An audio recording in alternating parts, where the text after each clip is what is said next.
తెలంగాణ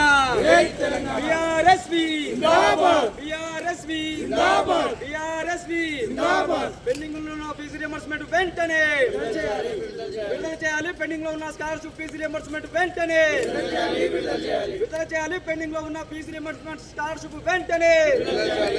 విద్యార్థులతో జీవితాలతో చెలగడమాడుతున్నటువంటి కాంగ్రెస్ ప్రభుత్వం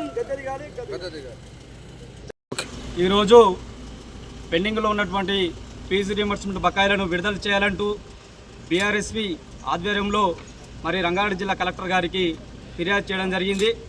కాంగ్రెస్ ప్రభుత్వం గద్దెనెక్కి 2.5 సంవత్సరాలు కలిసినా కానీ ఇప్పటికీ విద్యార్థులను మోసపెడతా ఉంది. 8,000 కోట్ల పైచిలకు బడ్జెట్ విడుదల చేయకపోవడం వలన ఈరోజు విద్యార్థులు రోడ్ల పాలవుతూ ఉన్నారు. కనీసం ఈరోజు విద్యార్థులు మరి పై చదువులు చదువుకోవాలన్నా కానీ మరి ప్రైవేట్ ఉద్యోగాలలో కావచ్చు, ప్రభుత్వ ఉద్యోగాలలో కావచ్చు చేరాలంటే అప్లికేషన్ కూడా పెట్టుకోవాలంటే కనీసం మెమోలు జారీ చేయనటువంటి ఇష్యూ ఉంది. కారణం ఫీజు రియంబర్స్మెంట్ లేక ఆ కాలేజీ యాజమాన్యాలు ఈరోజు మెమోలతోటి అది విద్యార్థుల జీవితాలతోటి కాలేజీ యాజమాన్యాలు కూడా ఆటలాడుతుందని కూడా నేను తెలియజేస్తా ఉన్నా. బిడ్డ రేవంత్ రెడ్డి విద్యార్థుల జీవితాలతో చెలగాటమాడితే తక్షణమే నిన్ను నీ ప్రభుత్వాన్ని కావచ్చు, నీ ఎమ్మెల్యేలను కావచ్చు, ప్రతి ఇంటిని ప్రతి ఎమ్మెల్యేను మేము అడ్డుకుంటామని తెలియజేస్తా ఉన్నా.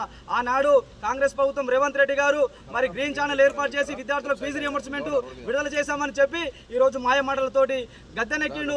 ఈరోజు విద్యార్థులకు కనీసం విద్యాశాఖ మంత్రి లేకపోవడం కూడా ఈ రాష్ట్రానికి సిగ్గు చేయడానికి కూడా నేను తెలియజేస్తా ఉన్నా. బిడ్డ రేవంత్ రెడ్డి తక్షణమే విద్యార్థులకు 8,000 కోట్ల పైచీలకు తక్షణమే విడుదల చేసి విద్యార్థుల బంగారు భవిష్యత్తుకు అండగా ఉండాలని నేను డిమాండ్ చేస్తా ఉన్నా. బిడ్డ రేవంత్ రెడ్డి విద్యార్థులకు స్కాలర్షిప్ ఫీజు రియంబర్స్మెంట్ విడుదలయ్యేంత వరకు మా బీఆర్ఎస్వి నిరంతరం అండగా ఉండి విద్యార్థులకు న్యాయం జరిగేంత వరకు మేము ముందు అనేక కార్యక్రమాలు తీసి పోరాడతామని కూడా నేను డిమాండ్ చేస్తా ఉన్నాను. జై తెలంగాణ.